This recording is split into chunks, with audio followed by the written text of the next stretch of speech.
7 bowlers have been used. Stewart has picked up, went for 21 with his little medium paces. So we do have some action now. Batting power play. If they haven't scored enough runs already, they've gone for the batting power play and called everyone in except 2. Yeah, he saved Najaf Shah for the batting power play. And we thought that probably over spinner who's bowled well would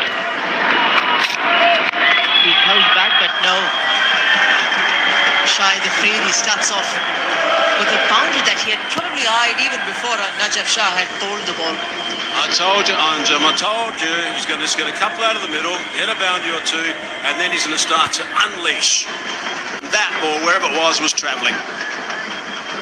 No great pace at all, easy to pick up from well outside the line of off stump, well in front of square on the leg side. Yeah, he made a change of boundary. The square leg is coming in deep mid-wicket and long on for Shahid Afridi. So throw to short. Failed at Sreesanth. It's a much better ball from Najaf Shah.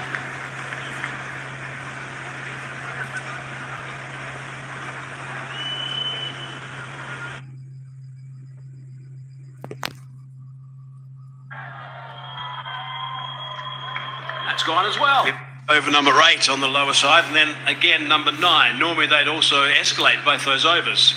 So they're well set, of course, at 128 for 4, going at just over the 14 runs per over mark. But they do have 1 over to go in the innings, and they'll be looking to slam as many runs as they possibly can. Of course, Unity will want to pick up wickets and try and stop that. 2 very aggressive batsmen at the crease, 2 very capable batsmen there. Sreesanth, his first over, went for 14.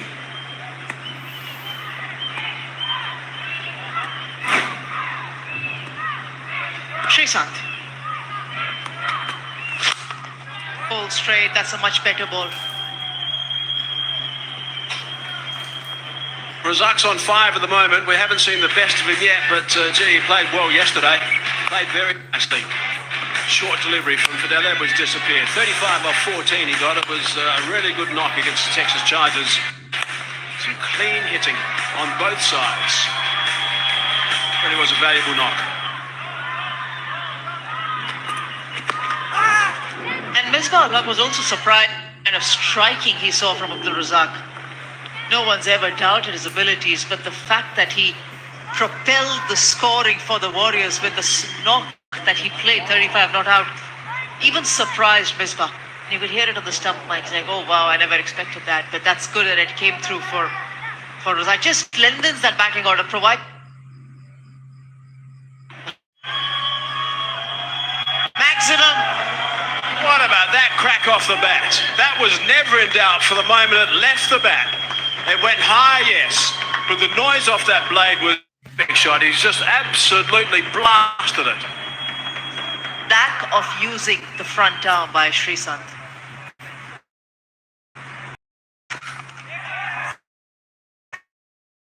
Can this be taken? It's gone high, but not the distance. Oh, of his own bowling. It's Shahid Afridi. It was a very good catch because Dane Pete was also closing in on it as well. He was coming from the right.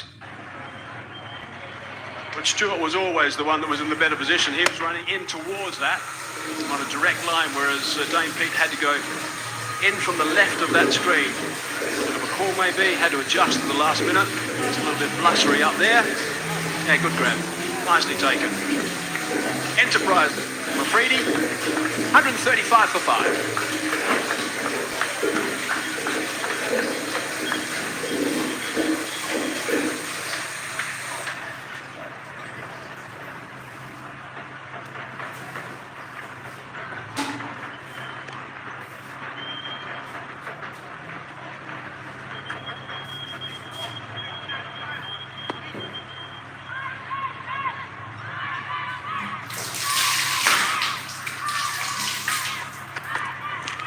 Wide.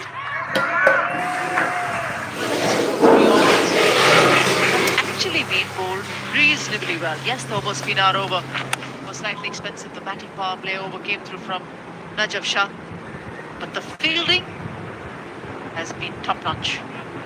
Yeah, it looked just as well. Otherwise, they might have been chasing about 160. because the way they started in the first half a dozen overs, they had something to peg it back. Picking up wickets are right, but the field will be good. Everything's coming out of the meat of the bat. This must... Well adjusted, done, Pete. Brilliant catch. Nicely taken. Good game awareness, Dame Pete. He knew he was overbalancing. He tried to take a catch earlier when he was very close to that boundary line, but this is really clever stuff.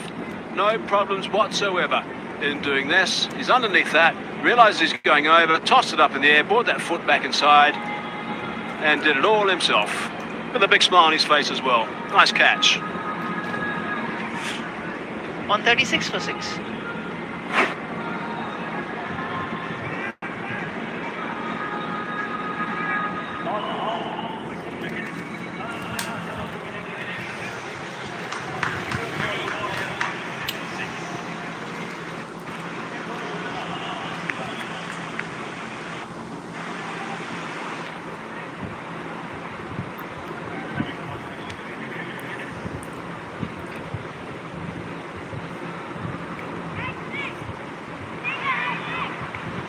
Carter will face the last ball, if it's legitimate, of the innings. Best of 41 not out. Strange to see him bang so low. Wide. That's harsh, very harsh. My street fans were saying that he moved across in his crease, but I'm not so sure that was the case.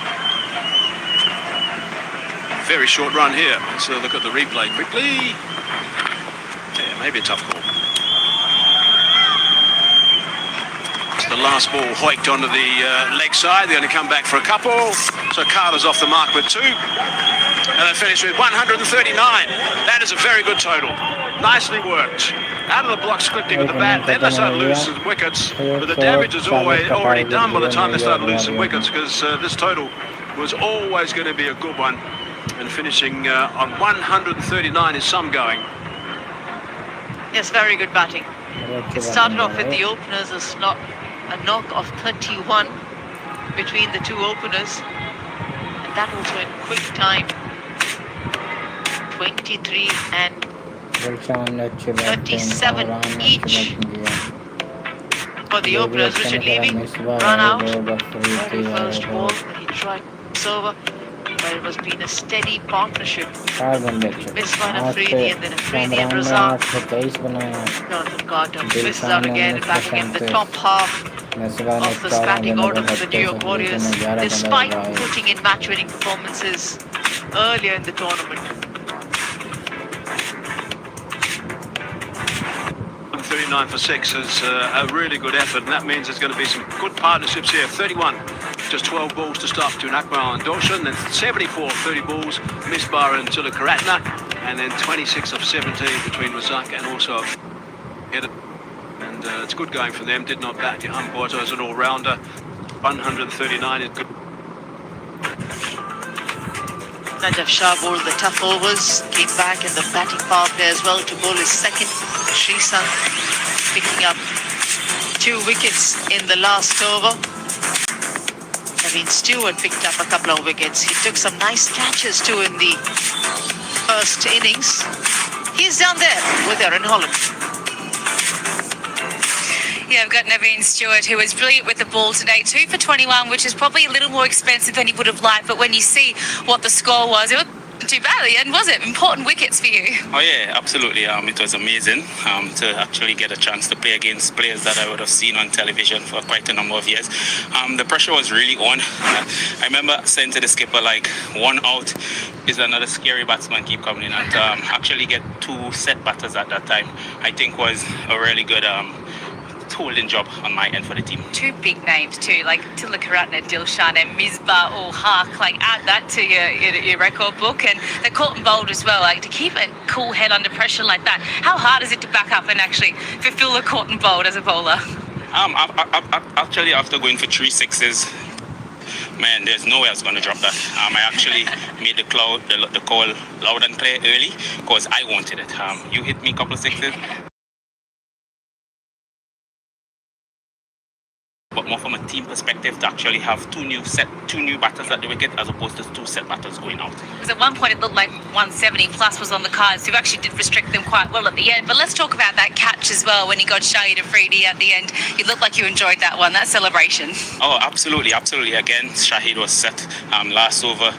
We did well to restrict them. You could see during the course of the game, the last over, the trend, 20 runs was on the card.